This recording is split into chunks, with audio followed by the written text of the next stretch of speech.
Assalamualaikum viewers, welcome to my channel Badar Teacher. Today we learn about direct and indirect narrations. Narration means tell something. Narration क्या है?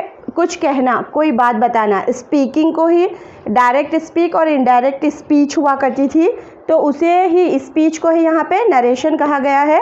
कुछ कहने को क्या है मालूम, कुछ बोलना नरेशन कहलाता है. Narration means tell something.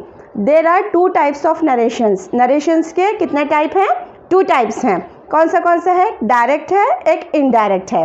अब फर्स्ट हम क्या करेंगे, डायरेक्ट नरेशन क्या है, किसे कहते हैं, वो हम देखेंगे. Direct narration state that statement of person exactly the same spoken by him or her. This statement is put within inverted commas. Direct narration में क्या होता है, जो चाहे वो पर्सन ही हो या शी हो, मैन वुमेन जो भी हो, बोला जाएगा ना जैसे का वैसे अल्फाज जो है वो डायरेक्ट स्पीच में रहेंगे. और जो डायरेक्ट स्पीच बोली जाती है उसको जब हम लिखते हैं तो इन्वर्टेड कॉमास में लिखना ज़रूरी है, उसकी वो कंडीशन है. यहाँ पे मैं आपको एग्जांपल देती हूँ, तो देखिए आप. Bilal said I am happy. Bilal ने कहा मैं खुश हूँ. यानी कि यहाँ पे बिलाल की जो बात कही गई है, जो नरेट है, वो डायरेक्ट स्पीच में है कि आई एम हैप्पी. हम ये नहीं बोल रहे हैं, यहाँ पे हम इनडायरेक्टली कुछ लगा के नहीं बोल रहे हैं, डायरेक्ट बोल रहे हैं जो बोला गया है. सेकेंड देखिए, he said may I have a glass of water. उसने कहा कि मुझे एक पानी का ग्लास मिल सकता है. Sita said she can dance. Sita ने कहा कि वो डांस कर सकती है.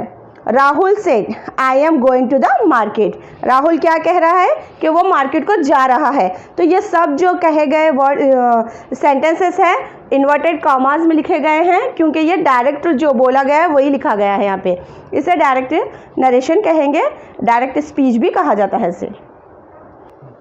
नेक्स्ट है देखिए इनडायरेक्ट नरेशन या इनडायरेक्ट स्पीच भी हम इसे कह सकते हैं. State the statement of person which we analyse or interpret in our own words. Indirect में क्या होता है, जो कोई बोला जाता है स्टेटमेंट, कोई किसी ने कहा है, वो बात को हम अपने हिसाब से तज्जिया करते हुए उसे किसी और के सामने एक्सप्लेन करेंगे, उसके सामने बोलेंगे, वो इनडायरेक्ट स्पीच या इनडायरेक्ट नरेशन कहलाएगा. फॉर एग्जांपल देखिए, यहाँ पर इन्वर्टेड कॉमा नहीं रहेगा. क्यों? क्योंकि ये डायरेक्ट स्पीच में ही इन्वर्टेड कॉमा रहेगा, इनडायरेक्ट नरेशन में नहीं रहेगा. यहाँ पर एग्जाम्पल देखेंगे तो आपको समझ आएगा. Abid said that he was late for the meeting. Abid ने कहा कि वो मीटिंग के लिए लेट हो गया, उसे मीटिंग के लिए देर हो गई. Sania said that she would return back in 1 hour. Sania ने कहा था कि वो क्या है 1 घंटे में वापस आएगी. Javed told me that he had a stomach एक्ट लास्ट वीक. जावेद ने कहा था कि उसे पिछले हफ्ते जो है पेट दर्द था. तो ये इस तरह जो बोले जाएंगे ये इनडायरेक्ट नरेशंस कहलाएंगे. Thank you for watching me. English spoken के ज़्यादा से ज़्यादा वीडियोस देखने के लिए बदर टीचर चैनल को लाइक कीजिए, सब्सक्राइब कीजिए और शेयर भी ज़रूर कीजिए.